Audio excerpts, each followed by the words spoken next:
Salut les amis.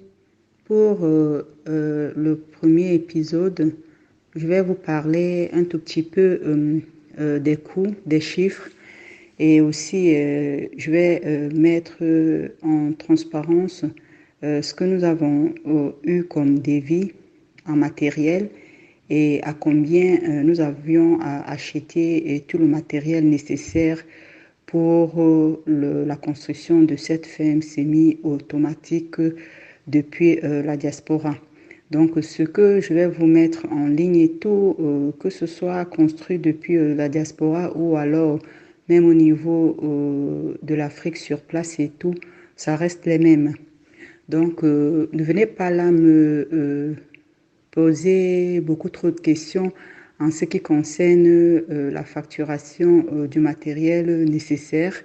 Je le dis pourquoi? Parce que nous savons tous que au niveau du matériel qui est nécessaire pour les constructions immobilières au niveau du continent africain, beaucoup plus au Cameroun et tout, les tarifications ne sont jamais identiques. Donc, il n'y a pas quelque part qui est notifié le barème où c'est permis de voir exactement à combien coûterait un paquebot de sable et à combien ça coûte voilà, un sac de ciment.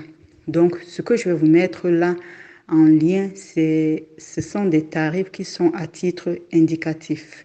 À savoir que nous avons bataillé pour pouvoir tomber sur les prix qui nous semblaient les plus alléchants en comparaison avec d'autres prix que l'on avait reçus. Donc, c'est juste à titre indicatif, comme je l'ai dit auparavant. Donc, si vous essayez de négocier vos prix meilleurs que cela, ce n'est que bénéfice pour vous. Les prix qui sont mentionnés, ce serait mentionné en francs CFA, ce qui ferait que si jamais, les amis, il y a quelqu'un qui tombe sur cette vidéo et qui voudrait convertir par rapport à la monnaie de son pays, et ce serait aussi probablement par rapport aux réalités de ce pays-là. Voilà. Tantôt, là, on a les différents types de sable. Ça, c'est sable carrière. Sable carrière pour la fabrique des parpaings. Sable fin pour le montage des parpaings, c'est ça. Là, c'est gravier à 5,15 pour le béton. Tout ça.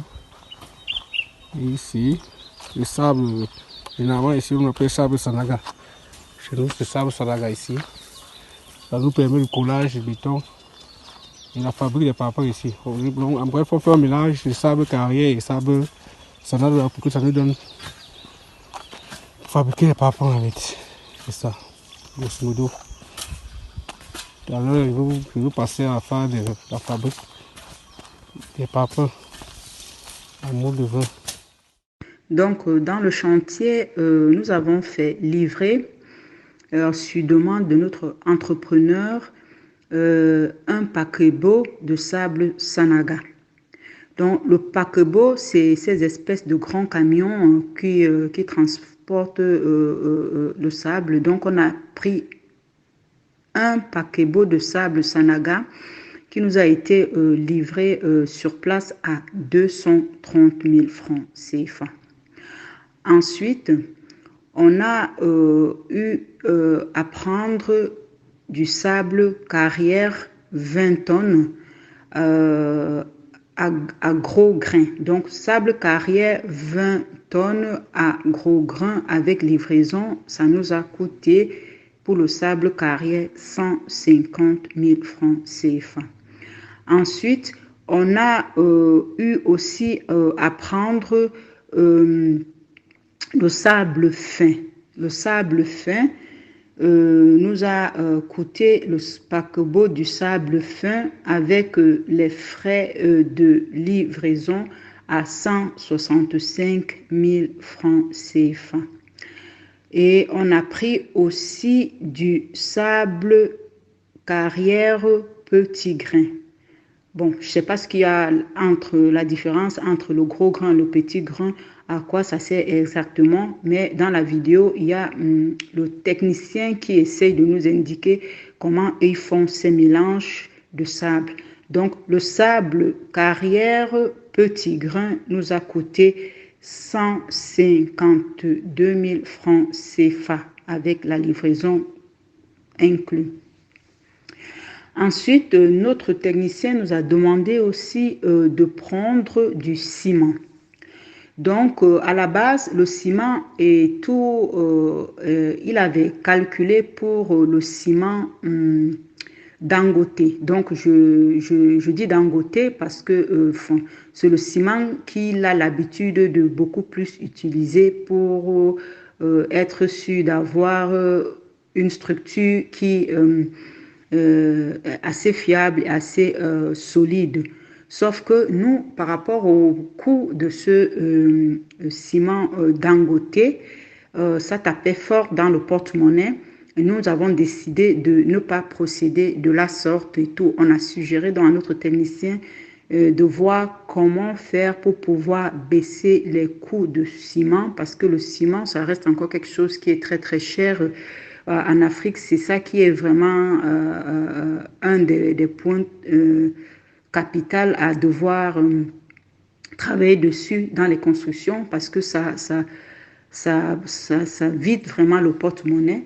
Donc, on a décidé, bon voilà, de voir avec notre technicien comment il pouvait faire moitié-moitié. Moitié-moitié, ça veut dire de prendre du ciment ordinaire qui est relativement bon marché pour le moment, 50%. Donc, et le ciment d'un côté, 50%. Donc, du coup, le ciment ordinaire, on a pu l'avoir, le ciment ordinaire, dont le ciment 32,5, on l'a eu à raison de 4 900 francs le sac. Donc, on a pris 60 sacs. Et ensuite, on a pris aussi du ciment 42,5, qui est donc ce ciment Dangote, qui nous a été livré en place à 5 200 francs le sac. À savoir qu'auparavant, ces ciments ordinaires, c'était des ciments qui coûtaient il y a quelques mois à 4 700 hein, parce que nous, on avait fait une analyse et tout. Et puis, le ciment Dangote, il était à 5 000 le sac.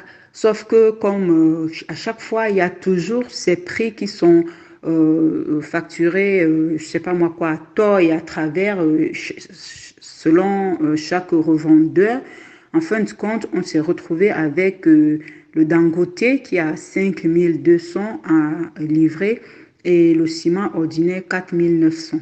Ensuite, il fallait acheter les fers de 8. Les fers de 8, nous les avons eu, les fers de 8 à 3 100 francs la tige. On en a pris 32, comme mentionné dans notre devis. Et ensuite, les fers de 6. Les fers de 6, ils étaient à 1 600 francs CFA. On en a pris 50.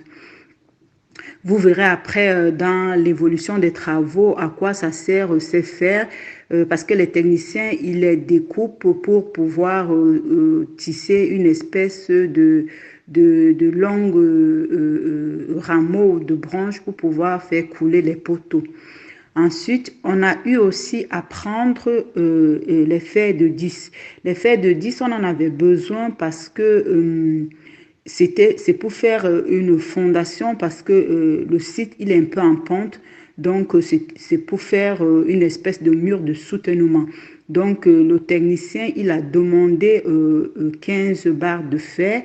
Normalement, les barres de fer, ils sont normalement, selon les prix que nous on avait vus auparavant, jusqu'à 4 700.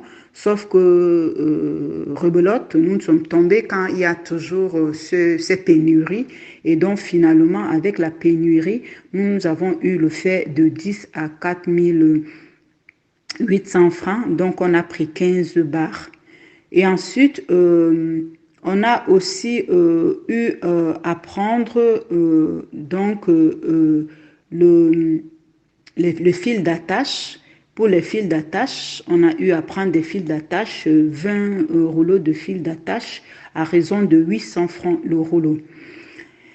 Et la livraison de tout ce matériel et consorts et tout, on a essayé de tout rassembler et tout, on a pu tomber sur un transporteur qui nous a pris la totalité de certaines choses qui n'avaient pas déjà été, où les prix de livraison n'étaient pas déjà facturés.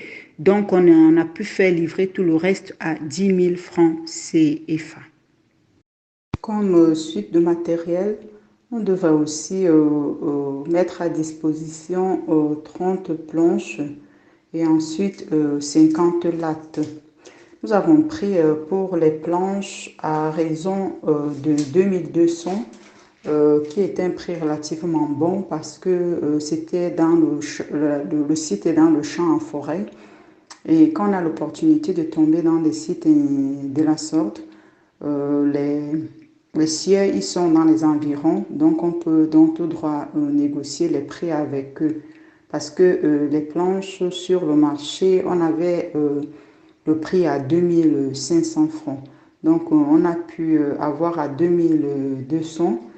Et en ce qui concerne les lattes, on a eu à prendre les lattes à 1000 francs la latte. Donc, on avait dans le devis, comme j'ai dit, 30 planches et 50 lattes.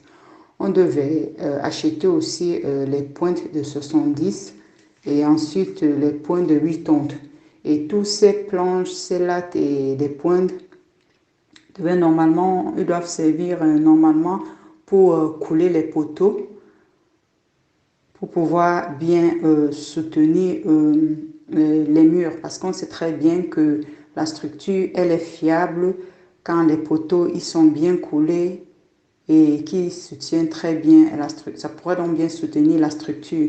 La structure n'est pas solide juste avec des murs de parpaing. Il faut des bons poteaux qui sont assez bien faits, solides pour mieux tenir toute la structure et les charpentes.